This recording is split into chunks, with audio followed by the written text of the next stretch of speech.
Olá, eu gostaria de fazer aqui o meu manifesto como um pastor preocupado. Um pastor preocupado com a anunciação do Evangelho e a ênfase que está se dando no Evangelho. Por quê? Nós estamos vendo nos nossos dias pregar que Jesus salva, que Jesus liberta, que Jesus cura, só que a ênfase está sendo em construções, organizações, administrações e procurar montar uma corporação maior que possa arrebanhar o maior número de pessoas possível, só que nós estamos esquecendo de como está o rebanho. Como que está a saúde do rebanho? Quais são a ênfase do Senhor Jesus Cristo? Por isso que esse manifesto fica aqui não como uma crítica negativa, nem como uma crítica desconstrutiva, mas uma crítica construtiva, uma crítica de ênfase, de despertamento, de avivamento, para algo grande que nós podemos alcançar pelo Evangelho e levar o verdadeiro poder do Evangelho às pessoas. Vamos lá.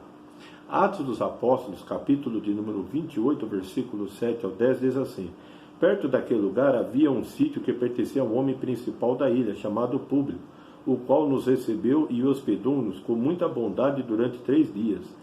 Aconteceu que o pai do Públio estava enfermo de disenteria, ardendo em febre. Paulo foi visitá-lo e, orando, impôs-lhe as mãos e o curou. À vista desse acontecimento, os demais enfermos da ilha vieram e foram curados, os quais nos distinguiram com muitas honrarias e, tendo nós de prosseguir viagem, nos puseram a bordo tudo o que era necessário. Paulo ele era um pregador do Evangelho. Aqui ele estava como prisioneiro, sendo conduzido a Roma para ser julgado por César e até mesmo ser condenado à morte e perder a vida dele. Mas quando eles foram ali para a ilha de Malta devido ao naufrágio, o que a Bíblia nos descreve? Que Paulo foi ao pai de Públio, orou por ele e o curou.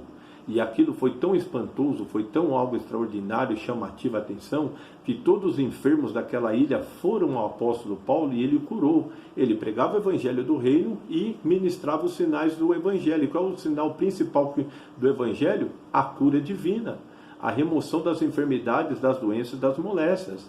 Eu sei o que é uma enfermidade, eu sei o que é uma moléstia. Eu sofro de uma enfermidade crônica, uma moléstia terrível, mortal. Mas aonde estão os homens de Deus? Aonde estão aqueles servos de Deus que pregam o verdadeiro evangelho e que enfatiza e confirma através das curas divinas? Porque esses são os verdadeiros homens de Deus que seguem os passos, exemplos do mestre dele, Jesus Cristo. Jesus Cristo não mandou ser um bom gerente, ser um bom administrador, ser um bom... a pessoa que organiza um grande grupo, que faz grandes construções, grandes prédios, grandes templos, não. Mas Jesus falou que aquele que prega o Evangelho também deve manifestar a cura divina, que assim como ele fez, os seus discípulos fariam igualmente. Qual era a ênfase do Evangelho de Jesus Cristo? Vamos observar? Evangelho de Mateus, capítulo de número 4, é o início do Evangelho de Jesus Cristo, quando ele começa a pregar o Evangelho. E diz assim sobre a vida de Jesus Cristo. 4:23 de Mateus. Jesus percorria toda a Galileia, ensinando nas sinagogas, pregando o evangelho do reino e, não tem vírgula, e curando todos os tipos de doenças e enfermidades entre o povo. E a sua fama correu por toda a Síria. Trouxeram então todos os doentes, acometidos de várias enfermidades, tormentos, endemoniados, epiléticos, paralíticos, e ele os curou. E da Galileia, da Decápolis, de Jerusalém, da Judéia e de outros lados do Jordão, numerosas multidões seguiam. Vamos ver no capítulo 8 do Evangelho de Mateus, onde que fala também sobre o Senhor Jesus Cristo. Capítulo 8, versículo de número 10. Ao cair da tarde, trouxeram a Jesus muitos endemoniados, e apenas com a palavra expulsou os espíritos e curou todos os que estavam doentes, para que se cumpriu o que foi dito por meio do profeta Isaías. Ele mesmo tomou as nossas enfermidades e carregou as nossas dores. Mateus 9:35 diz assim: Jesus percorria todas as cidades e aldeias, ensinando nas sinagogas, pregando o evangelho do reino e curando todos os tipos de doenças e enfermidades. E ao ver as multidões, Jesus se compadeceu delas, porque estavam aflitas, exaustas, como ovelhas que não têm pastor. Então Jesus disse aos seus discípulos: a seara é grande, mas os trabalhadores são poucos. Por isso, peçam ao Senhor da seara que mande trabalhadores para a sua seara. Eles oraram, capítulo 10, a resposta. Tendo Jesus chamado os seus 12 discípulos, deu-lhes autoridade sobre espíritos imundos para expulsar e para curar todos os tipos de doenças e enfermidades. Capítulo de número 10 mesmo de Mateus, versículo 6. Mas de preferência procure as ovelhas perdidas da casa de Israel pelo caminho, pregue o que está próximo ao reino dos céus, curem enfermos, ressuscite os mortos, purifique os leprosos, expulse os demônios. Vocês receberam de graça, porém, portanto, deem de graça. Jesus deu poder a eles para curar os enfermos. Então nós estamos vendo isso aqui, exemplo na Bíblia. Capítulo de número 9 do Evangelho de Lucas. Vamos dar um salto muito grande. Evangelho de Lucas, capítulo 9, versículo 2. Jesus chama os seus discípulos e diz assim: tendo convocado os 12, deu-lhes poder e autoridade sobre todos os espíritos, demônios, e para curar doenças. Também enviou a pregar o reino de Deus e a curar os enfermos deles. Capítulo de número 10, versículo de número 6 do mesmo Evangelho de Lucas, diz assim, capítulo de número 10, versículo de número 6: se houver ali uma pessoa que ama a paz, sobre ela repousará a paz de vocês. Se não houver a paz, voltará sobre vocês. Fiquem na mesma casa, comendo e bebendo o que ali estiverem, porque o trabalhador é digno do seu salário. Não fiquem mudando de casa em casa. Quando entrarem numa cidade ali forem bem recebidos, como que vocês lhes for oferecido. Cure os doentes que nela houver e digam ao povo dali: o reino de Deus se aproximou de vocês. Curar os enfermos. Capítulo de número 6, 3 do Evangelho de São Marcos nos fala sobre os apóstolos que foram enviados. O que acontece? Depois, 3:13. Depois Jesus subiu ao monte e chamou para aquele que quis e vieram para junto dele. Então designou os 12, aos quais chamou de apóstolos, para estarem com ele, para os enviar a pregar e exercer a autoridade de expulsar demônios. E eles foram e pregaram o Evangelho. E o que a palavra de Deus nos conta? Que eles, além de pregar o Evangelho, capítulo de número 6, eles curavam os enfermos. Olha, mais uma vez, nós estamos lendo aqui só alguns textos. Capítulo 6, 12. Então, saindo eles, pregavam ao povo que se arrependesse, expulsavam muitos demônios e curavam numerosos enfermos, ungindo-os com óleo. Esse era o Evangelho. Essa era a missão de Jesus. Ele começou pregando o Evangelho do Reino e curando todos os enfermos, removendo toda sorte de enfermidades e doenças do meio do povo, trazendo saúde. Se o povo ia crer ou não crer, é problema do povo. Se o povo ia aceitar ou não aceitar, é problema do povo. Mas a missão dele é pregar o Evangelho do Reino e curar os enfermos. Os seus 12 discípulos que ele enviou depois dos 70, curar os enfermos, pregar o Evangelho do Reino e curar os enfermos, remover as enfermidades e as doenças. Se o povo ia crer ou não crer, também era problema do povo. Esse era a ênfase do Evangelho, a ênfase do evangelista, ênfase da igreja do passado, pregar o Evangelho. Vamos ver se isso era fato mesmo? Atos dos Apóstolos, capítulo número 3. Eu só vou ler os versículos importantes, porque é um texto muito conhecido de todos nós. E depois eu vou fazer o meu manifesto. 3:10, 3:6. Pedro, porém, lhe disse: não possuo nem prata nem ouro, mas o que tenho, isto lhe dou. Em nome de Jesus Cristo Nazareno, levanta e anda. Pedro não tinha ouro, não tinha prata, não tinha riquezas, não tinha bens, mas ele tinha o Evangelho do Reino e o poder do Evangelho. E olhou para um paralítico de 38 anos que nunca tinha andado e falou: levanta e anda. E aquele homem levantou, andou, saltou e pulou, porque conheceu o poder curador do nome de Jesus Cristo e o poder do Evangelho. Outro fato também que me chama a atenção está no capítulo 4, versículo de número 29. Agora, Senhor, olha para as ameaças deles e concede aos teus servos que anunciem a tua palavra com toda ousadia, enquanto estendes a tua mão para fazer curas, sinais e prodígios por meio do nome do teu santo servo Jesus. Eles orando, pedindo para que Deus continue fazendo curas no meio do povo, continue tirando as enfermidades, as doenças, para que o povo cresça que Jesus era o Filho de Deus, o Salvador, o Redentor. Outro fato, 5, 14, 15, diz assim: muitos sinais e prodígios eram feitos entre o povo pelas mãos dos apóstolos. E todos costumavam de reunir em comum acordo no pórtico de Salomão, mas os restantes ninguém ousava juntar-se a eles, porém o povo tinha grande admiração por eles, e aumentava sempre mais o número de crentes no Senhor, uma multidão de homens e mulheres, a ponto de levar os enfermos até pelas ruas e os colocarem sobre os leitos macos, para que a passasse Pedro, ao menos a sua sombra, e se projetasse sobre alguns deles. Vinham também muita gente das cidades vizinhas de Jerusalém, levando doentes e atormentados por espíritos imundos, e todos eram curados. Capítulo 5, aqui nós vemos. Capítulo 8, nós podemos ver na vida de Filipe, um diácono da igreja. Capítulo 8, versículos 5 a 8 diz assim: Filipe foi à cidade de Samaria e anunciava Cristo ao povo dali.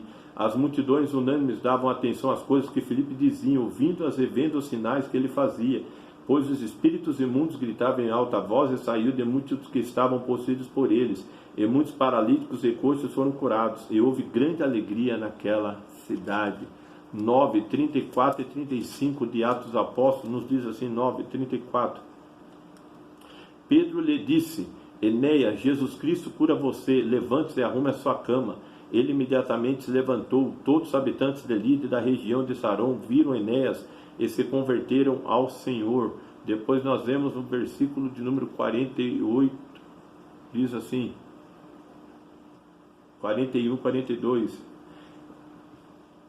40. Mas Pedro mandou que todos saíssem, ajoelhou-se e orou. Depois, voltando para o corpo, disse: Tabita, levante-se.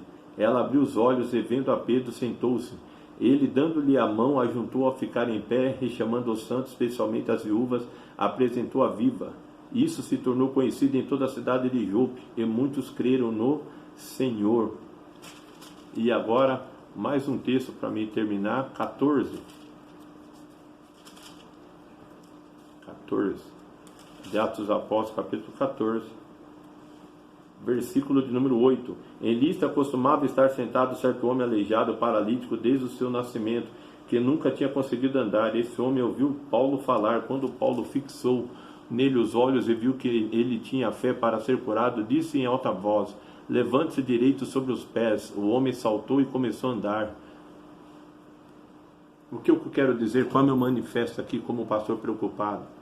Montar organização, montar uma associação, montar um grupo, montar uma reunião de pessoas para adorar, para cantar, para servir, para fazer movimentos religiosos, qualquer um pode fazer, mas demonstrar o poder do Evangelho, a virtude do Evangelho, só um povo que é cheio, revestido e habitado pelo Espírito Santo de Deus. O que eu li para você foi a vida de Jesus e a vida dos discípulos, dos apóstolos.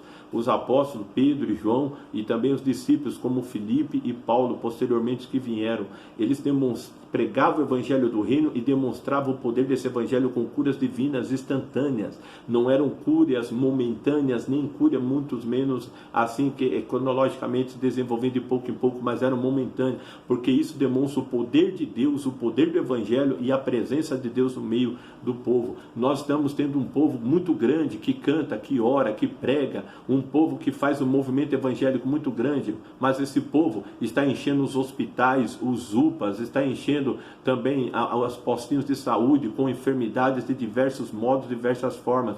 Nós podemos observar que as mesmas enfermidades que assolam uma pessoa não cristã, as mesmas doenças, as mesmas enfermidades que assolam uma pessoa que nem sequer conhece o Evangelho, também está dentro da igreja, no meio da igreja e no meio do povo de Deus, que a Bíblia demonstra, tanto no Velho Testamento como no Novo Testamento, havia uma diferença. O povo que era de Deus, que era o povo de Deus, não sofria as mesmas enfermidades nem as mesmas doenças. Deus prometeu em Êxodo 24 que as enfermidades que estavam sobre o Egito não estariam no meio do povo dele.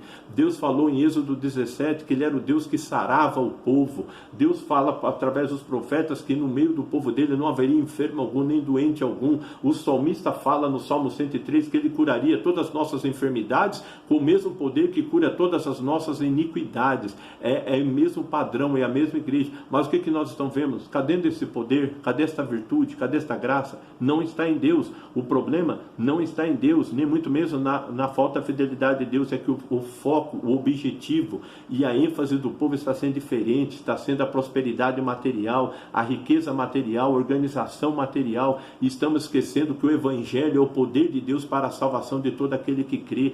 Todos os textos que eu li falam que multidões seguiam Jesus, multidões seguiam os apóstolos, multidões seguiam os discípulos. Por quê? Porque viam os sinais, o poder do Evangelho se manifestando no meio do povo. Paralíticos andavam, cegos enxergavam, surdos ouviam, mudos falavam, leprosos eram purificados, enfermos eram curados, endemoniados eram libertados. Então ali eles viam o poder de Deus, a presença de Deus, a salvação de Deus, e o temor do Senhor vinha ali a presença de Deus. Muitos não gostavam. Quem não gostavam disso? Os religiosos, os fariseus, os saduceus não gostavam. Por quê? Porque desmascaravam eles tinham grandes ciências, grandes teologias, grandes conhecimentos, grandes padrões religiosos, mas não tinham o poder de Deus, que é a salvação de todo aquele que crê. Então aqui fica o meu manifesto. Eu estou preocupado com esse evangelho que estão se pregando hoje em dia, um evangelho que tem muita riqueza, muito ouro, muita prata, mas não tem o poder de Deus de dizer levanta-te e anda, não tem o poder de Deus de curar até mesmo um dos seus soldados feridos, como eu sou um soldado ferido,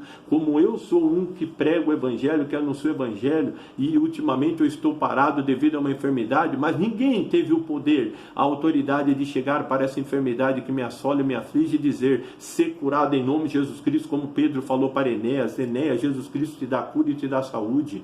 Ninguém teve a autoridade de dizer para me levantar e firmar sobre os meus artelhos, porque Jesus estava me curando e me libertando. Isso é preocupante, e Jesus falou que nos últimos dias o evangelho ele ia se apostatar, e o que é apostasia é se perder o foco, perder a visão, é se desviar do objetivo. E hoje nós vemos essa divisão muito grande. Toda a história da igreja cristã, pós-apostólicos, pais apostólicos, depois a história da fundação da igreja, estava firmado na pregação do evangelho do reino e a manifestação de curas divina, e toda sorte de enfermidade e moléstia, principalmente naquela época onde a saúde era precária, onde não existiam hospitais como existia hoje, mas existiam as mesmas enfermidades, e elas eram vencidas e derrotadas por homens e mulheres cheios do Espírito Santo, cheios do poder de Deus, em nome de Jesus Cristo, e assim manifestava o poder do evangelho. Mas hoje tem a desculpa, hoje nós temos bons médicos, bons remédios, nós temos bons sistemas de saúde, mas nós temos o mesmo problema, as mesmas enfermidades, elas continuam assolando o povo e enfermando o povo. E qual é a diferença? A pessoa lá fora, ela olha para dentro do nosso rebanho e diz, eles têm as mesmas doenças, as mesmas enfermidades que eu, por que eu vou crer? Eu vou acreditar. Se eles também não alcançam os resultados que eu gostaria de alcançar, estão procurando os mesmos médicos, mas que nós possamos nos focar no médico dos médicos e pedir que ele tenha misericórdia de nós,